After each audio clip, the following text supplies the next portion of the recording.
আসসালামু আলাইকুম। পাঁচফোড়নের পক্ষ থেকে আপনাদের সবাইকে জানাচ্ছি অনেক শুভেচ্ছা।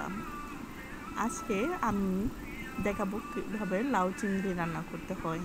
তার জন্য আমি কিছু নিয়েছি চিংড়ি মাছ আর নিয়েছি লাউ। এখন আমি রান্নাতে চলে যাচ্ছি। একটি প্যানে তেল গরম করে নিয়েছি এবং তাতে দিয়ে দিয়েছি 1 টেবিল চামচ পরিমাণ পেঁয়াজ রসুন বাটা, হাফ চা চামচ পরিমাণ ধনিয়া গুঁড়া। এটা তেলে ভেজে নিচ্ছি। দিয়ে দিচ্ছি পরিমাণ মতো পানি, একটু নেড়ে ছেড়ে দিলাম। এখন দিয়ে দিব গুঁড়া মশলা, হাফ চা চামচ পরিমাণ হলুদের গুঁড়া, 1 চা চামচ পরিমাণ মরিচের গুঁড়া, একটু নেড়ে দিচ্ছি।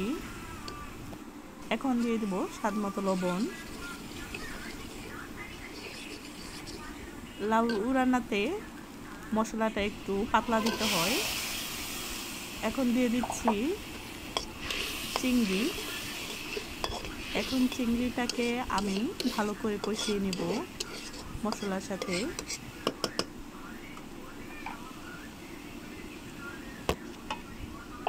ঢাকনা দিয়ে ঢেকে দিচ্ছি, এতে করে ফ্লেভারটা বাইরে বেরিয়ে আসবে না। কষানো হয়ে গেছে। এই পর্যায়ে আমি দিয়ে দিলাম লাউ, আর লাউয়ের সাথে আমি দিয়ে দিয়েছি 2টা টমেটো। এতে করে খেতে টমেটোটা দিলে খেতে খুব টেস্ট হয়।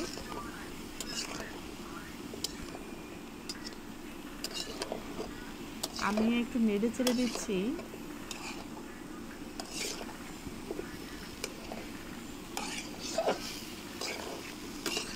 সবগুলো সবজির সাথে মশলাটা ভালোভাবে মিশিয়ে দিতে হবে।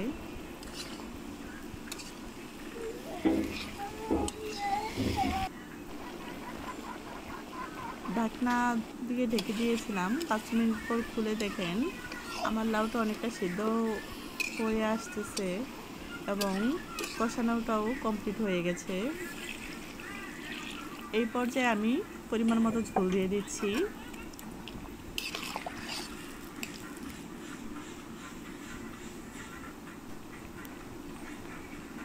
ফুটতে শুরু করেছে।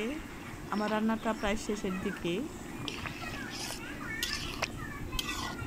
দেখুন ঝোলটা ঘন হয়ে এসেছে, রান্নাটা কমপ্লিট হয়ে গেছে।